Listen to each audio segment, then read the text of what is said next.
Welcome back to my extremely long and not very organized video. This is part 3, also known as the last part. You've almost made it through, congratulations.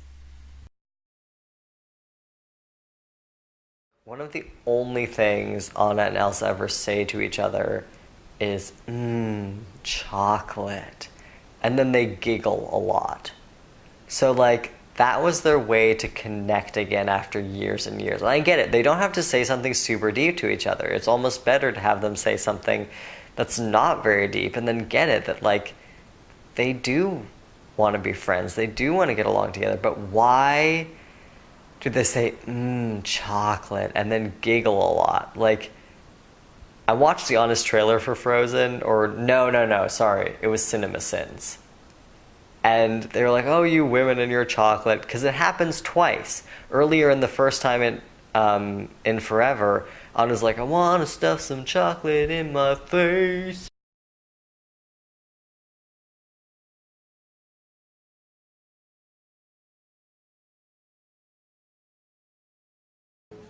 You look beautiful. Thank you. You look beautifuler. I mean, not fuller. You don't look fuller, but more beautiful. Thank you. So, this is what a party looks like. It's warmer than I thought. What is that amazing smell? Chocolate. Your Majesty, the Duke of Weaseltown. Wesselton! Duke of Wesselton, Your Majesty. Chocolate. I wanna stuff some chocolate in my face. Chocolate. I wanna stuff some chocolate in my face. Chocolate. Chocolate in my face. Chocolate. I wanna stuff some chocolate in my face. Chocolate. Chocolate.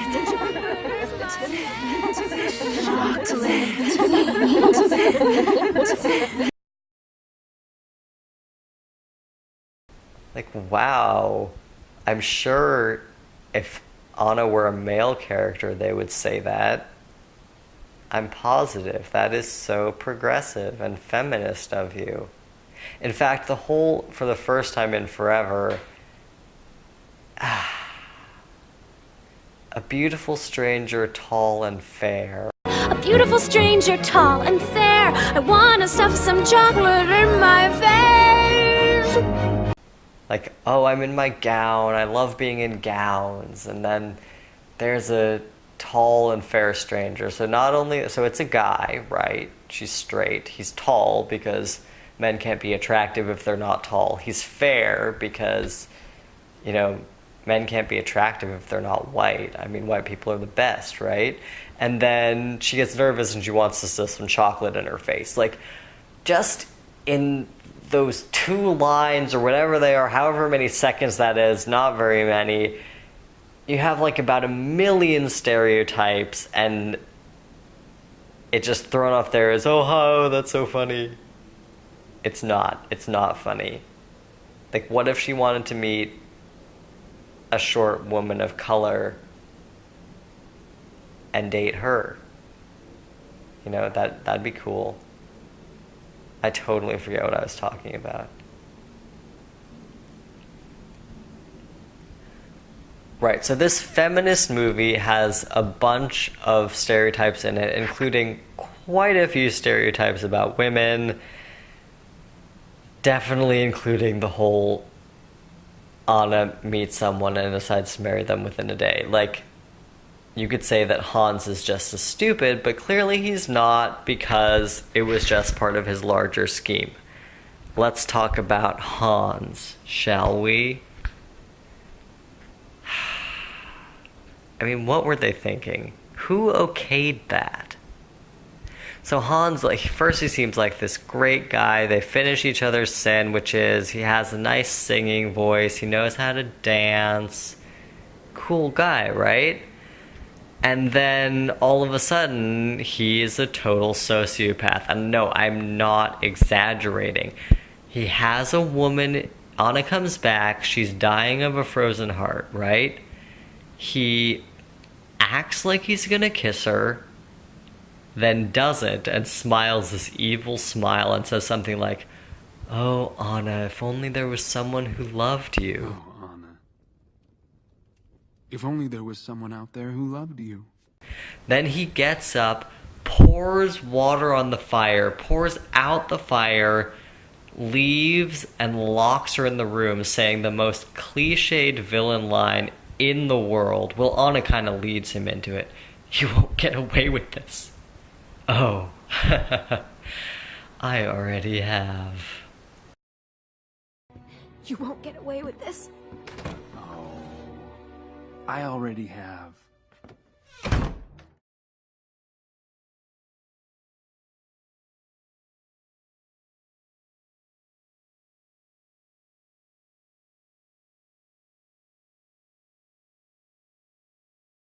Oh, I already have.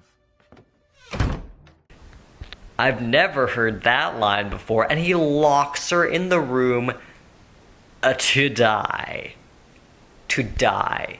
So, someone who isn't, like, legitimately sociopathic in some way couldn't do that. They would at least be like, "I'm sorry, I can't kiss you. Okay, I'm gonna let you die, I can do this." Like, and then she tries to convince him, and he plugs his ears and hums, and he's like, "La la la, no, don't tell me. I'm gonna do this. I need to be king of my own country, or kingdom, or whatever." Which not only would make him more empathetic, but would make him a much more interesting character. His motivation is he's evil. Okay, so he has all those brothers, and he doesn't really get anything. So that's part of his motivation too, but we learn that in 2 seconds at the very end. We learn that he has brothers, I think, at the beginning, but nothing would hint us to anything. Anyway, it's stupid. It's really stupid, because he is great at hiding his evilness, and that's why everyone was like, "I was so shocked, and I loved that twist." Not only did that twist completely ruin his character, again, like Elsa and Anna, making him completely two-dimensional rather than a complex character with complex motivation and complex emotions.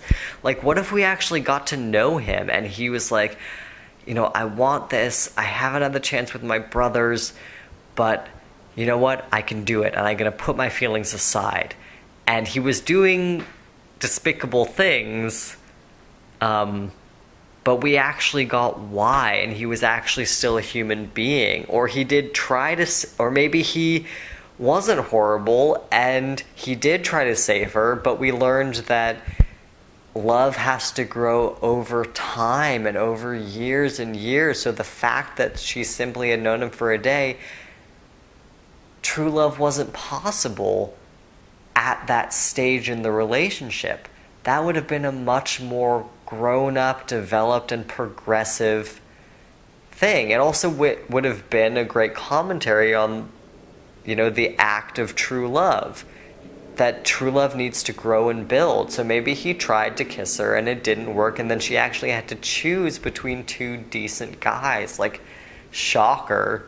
No, then women can't make choices. They're too, emotional and irrational. So it's best if one of them is just evil and tries to murder her, so she doesn't have to, deal with the stress of making a choice. Or maybe dating one of them for a while and then dating another one for a while. That would be crazy. Or maybe polyamory, Why not polyamory? Anywho, the other thing is, of course no one fucking saw the twist coming, because they literally gave us no hint whatsoever. I mean, when he looks like he's gonna kiss her and then he doesn't, he does this creepy villain smile that Disney loves. They love to exaggerate their villains, and in a way it was kind of progressive that the villain was this handsome dude who could sing really well, although the villains can always sing. But the problem is, a good twist is one where they plant these little seeds throughout the movie, and then when it happens, you're kicking yourself because you say, "I should have seen that coming." The problem with this twist is no one saw it coming, because no one would have seen it coming. Everything they did up to that point, everything that Hans did, we didn't see even a hint. We didn't see something pass over their eyes. We didn't see them. There was nothing they said that we went, oh, I don't know about that, huh? And the biggest problem is when Hans meets Anna for the first time down by the docks, and then he falls in the river because of his horse, or the water, whatever that is. Then he gets up out of the water. No one is looking at him. Not even his fucking horse is looking at him. But even if his horse was, like, who cares? His horse isn't going to tell anybody. Anna has left. There's no one else there. The only people who can see him are us, the audience. But he's alone. For argument's sake, he is alone. And he smiles this cute, sweet, friendly, I'm glad I met her. She was really charming and ditzy, even though there was nothing else to her character. Smile. Go back and watch it. You know I'm right. Especially compare it to the smile he does when he refuses to kiss her at the end. So he clearly has this sociopath smile. If Anna had still been there, or if a crowd had been there, then it would have made sense. The smile would have been, again, an act. He's covering it up. But since no one was there, we are forced to conclude that that was a genuine expression, and it doesn't fit at all. A sociopath would not smile like that. So the fact, I think they just totally fucked up there. Because not only did they not give us seeds telling us that he might be evil, his smile in the water specifically leads us to believe the opposite. Believe that he is a genuinely good guy based on how he acts when he is alone. So, no, I'm not going to stand for it. They fucked that up. Not only did it make his character so much less interesting, and there were other options they could have done. I will reiterate. He kissed her, but it didn't work because love needs time to grow, and that is the lesson. Or they actually give him doubts about what he's trying to do, and they do actually plant seeds throughout, but he's complex in his motivations, and he's an interesting character, and we actually empathize with him, even though what he's trying to do is not great. That's not to say that he would necessarily try to murder her, but he might still try to undermine her. Either one of those would have been so much more interesting and not that difficult to do. But then the fact that it was this big twist that nobody saw coming, well, nobody saw it coming because of all my reasons stated before. Because you specifically, as audience members, led us to believe that he was genuinely a good guy. And I will not listen to anyone who says otherwise because you are wrong.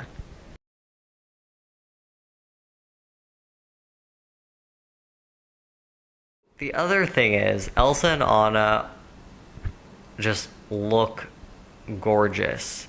You know, what would have been feminist and progressive is if they didn't have eyes that took up half their face, if they didn't look absolutely perfect, if they didn't have perfect hair, if, you know, they didn't have big boobs and really crazy tiny waists and just were proportioned not like a human being, you know, that is not feminist at all.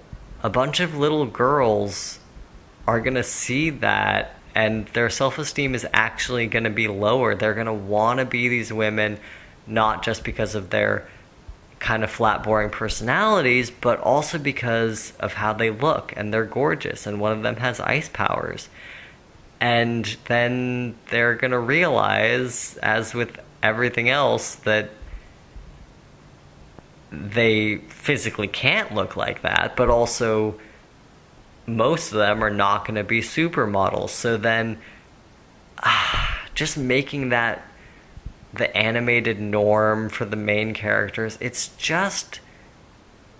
messed up and it's wrong, and they shouldn't do that. And when you look at the other characters, you know, the non-main characters, they look different. They have different builds and different heights, and less perfect faces, so like clearly they know how to draw that. But they chose to make this progressive feminist movie have, like, I think Elsa's eyes are even bigger in comparison to Jasmine's or something like that. Like, the eyes are actually getting bigger, and I had the same problem with Moana. But just don't. Just stop. You are hurting people. You are hurting people. And yes, I think it's anti-feminist to have your main characters look like that and have girls be looking up to them and wanting to be them. Like, people don't look like that.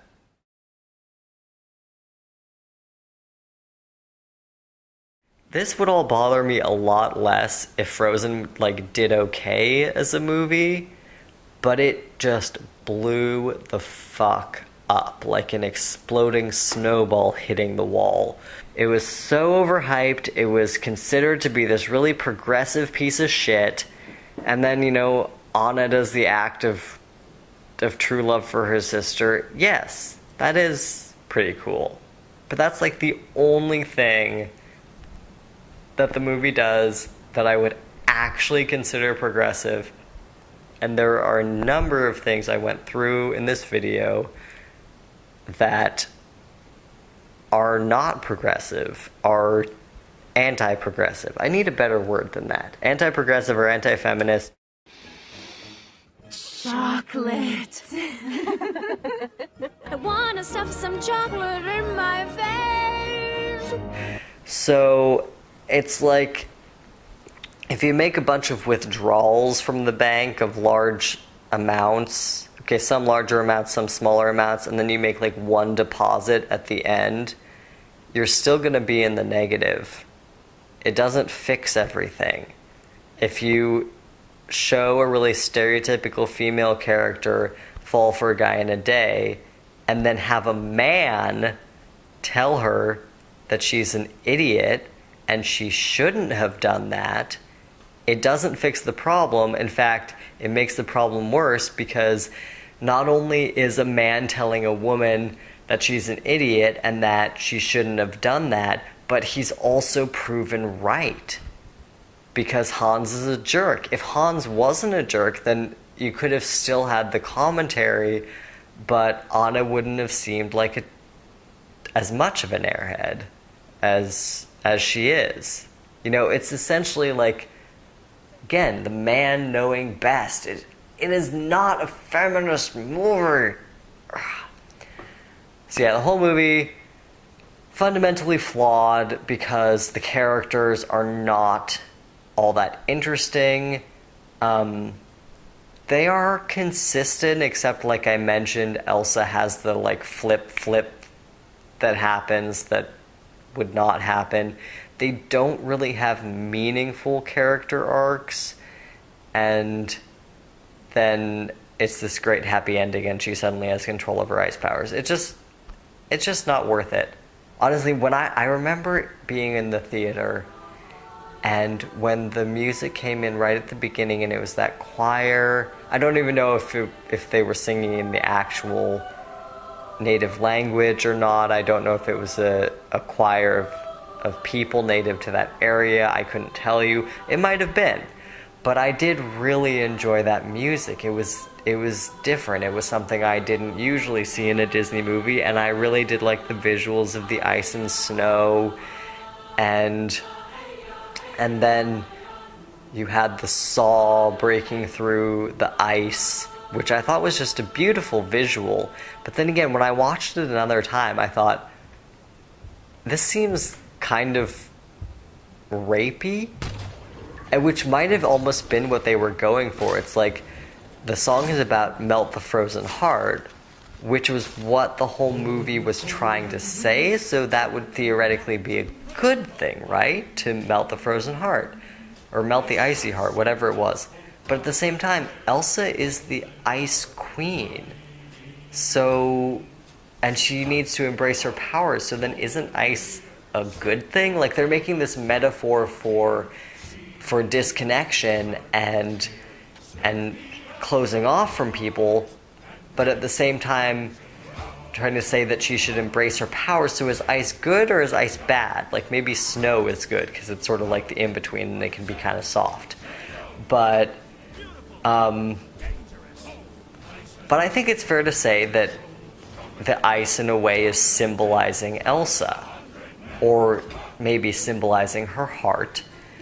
But then you have these tough, burly men who are literally plunging these hard, kind of phallic-shaped instruments through the ice and sawing it into pieces. Now, yes, I may be totally reading into this, and that is completely up to you. It's more, I'm batting it around, I'm hypothesizing. Like, that is a strong image. It was beautiful the way they did it because we were looking at it from under the ice. But when you look at it symbolically, if Elsa is ice, you essentially have these men plunging phallic instruments into her and through her and sawing her apart, which is just kind of weird. And again, is ice good or bad? They export ice, they need it to live or something. You gotta melt the frozen heart. But I don't know. And again, you look at sort of the relationship between men and women in here, and even if the ice is not supposed to symbolize Elsa, but to sort of symbolize her heart, isn't it her own choice when and how she melts her heart, like not a bunch of men? So I don't think it's actually a completely off-the-wall suggestion. It was just an interesting way to start the movie, and you have to wonder exactly what that song is trying to say and exactly what the images are conveying, whether it was intentional or not. God, I completely got off track again.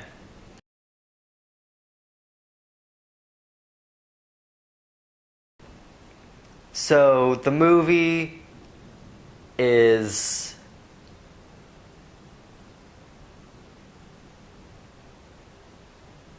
I don't know. I didn't like it. I didn't think it was that well done. Enjoy it as much as you want, but the biggest thing, and this is the whole reason I wanted to talk about this in the first place. Okay, partially to just get it all out, because it's been building up like an icy heart or something, and I needed to melt it, but also because I think it is legitimately dangerous to a point to call something progressive, to call something feminist, to even call something like amazing or groundbreaking or just whatever, all the stuff that Frozen was called and is still being called, when it's actually not that, and if anything, it's kind of the opposite of that. So like that's what worries me the most. If something is outright sexist, racist, homophobic, transphobic, and people like it, but they're kind of aware at the same time that it is those things, then that's one thing. It's not trying to hide and pretend and be something else. But I think when something is given these labels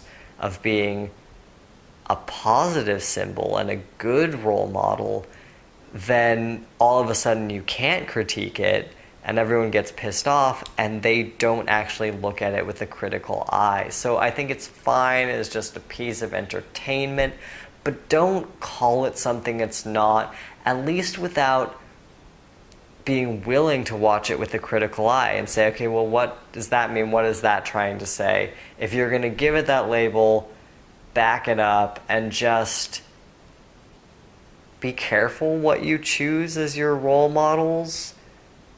If you then decide to put it up on a pedestal and never question it. It's like heroification.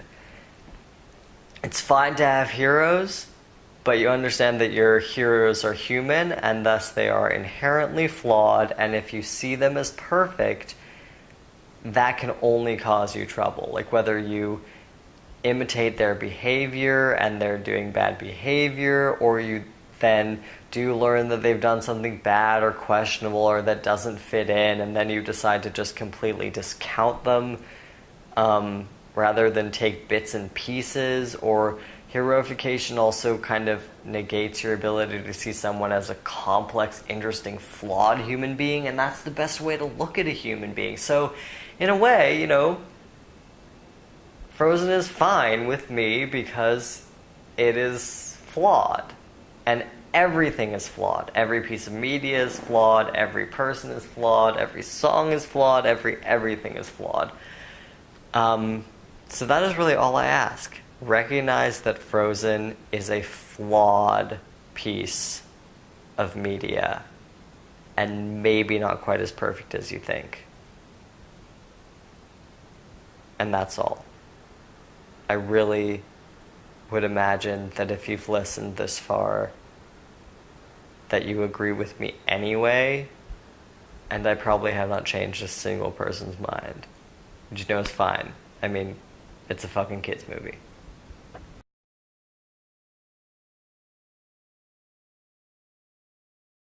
I wanna stuff some chocolate in my face.